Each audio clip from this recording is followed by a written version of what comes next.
En lo que va del año, han desaparecido 748 mujeres, niñas y adolescentes en México.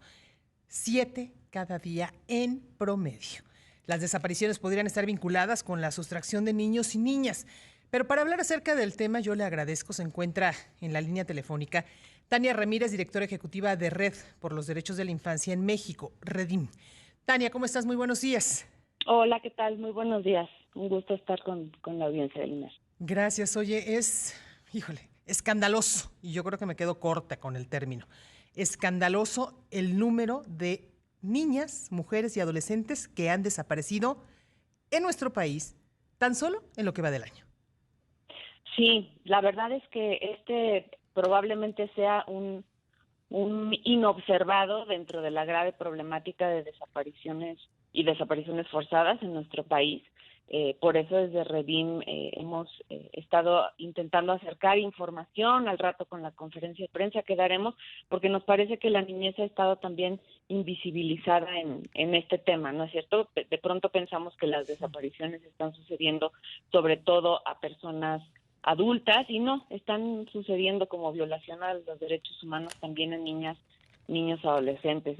Es una cifra escandalosa y saben también qué lo es, pues el grado de la impunidad. No sé si lo recuerden, pero la semana pasada apenas, cuando se hacía público este informe del Comité contra Desapariciones Forzadas de Naciones Unidas, pues hablaba de que habíamos pasado claramente los 99,000 casos de desapariciones, y si uno veía los casos de personas que hubieran sido sentenciadas por ello, eran únicamente 36. Bueno, pues la impunidad claramente es la huella que está haciendo que esta grave violación a derechos humanos continúe y se siga cometiendo, porque pues el mensaje de la impunidad es: vivimos en un país en el que se puede hacer esto, ¿no? Me parece que como sociedad, pero sobre todo también como autoridades, todo el aparato del Estado mexicano no está respondiendo a la altura de este problema tan grave, y esto también nos está dejando no solamente las cifras de impunidad que vemos, sino este creciente número de personas en donde sí, por supuesto que también cuando lo miramos con un enfoque de género, las mujeres están siendo desaparecidas. En el caso de niñas, niños, adolescentes, también vemos que hay una sobrerepresentación, digamos, hay en torno al 55% de los casos son de niñas y adolescentes mujeres desaparecidas. Entonces, también hay que hacer un cruce para observar esto con enfoque de niñez y con enfoque de género, ¿no? Porque sí, algo está sucediendo que es en contra de ellas, contra quienes se está cebando esta dura práctica. Tania, esta cifra de la que hoy conocemos, ¿habíamos tenido algo similar en algunos otros años o es inédito?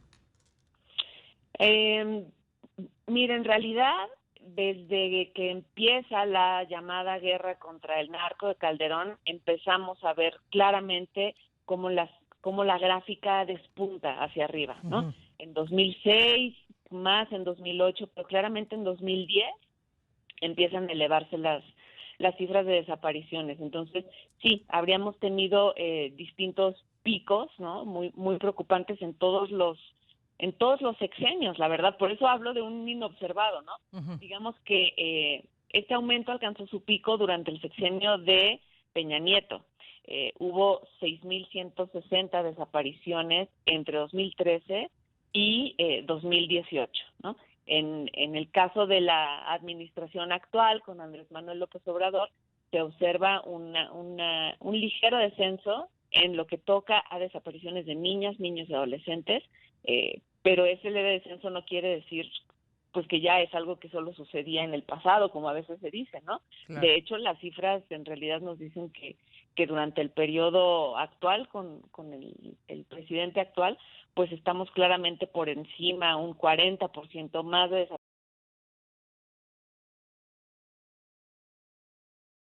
frente a una curva creciente en donde los casos se multiplican, en donde la administración incluso de la información para poder dar cuenta de dónde están las y los desaparecidos se va agolpando, y la preocupación es que esto esté encontrando, como ya está sucediendo, una obturación en la justicia, en la Fiscalía General de México, pero también en las fiscalías locales, en los jueces también, ¿no? Esas 36 sentencias son también tan pocas, en gran medida porque las decisiones judiciales no siempre han acompañado el mejor estándar de derechos humanos ni la responsabilidad Claro. de señalar como culpables a quienes lo han sido, ¿no? Entonces estamos creciendo en un país de impunidad, estamos creciendo en un país en el que niñas y niños tienen que crecer aprendiendo que esto puede ser parte de sus vidas, y eso me parece que es profundamente doloroso. O sea,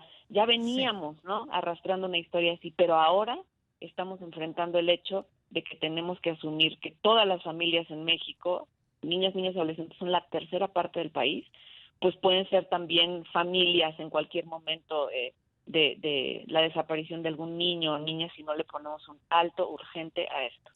Oye, Tania, dentro del mapa que se tiene, ¿cuáles serían las entidades o las zonas del país en donde esto está dándose con mayor frecuencia? Sí, pues mira, 1 de cada 5 casos reportados, de cada reporte de desaparición, fueron registrados en el Estado de México, ¿no? Ahí tenemos claramente un poco de atención.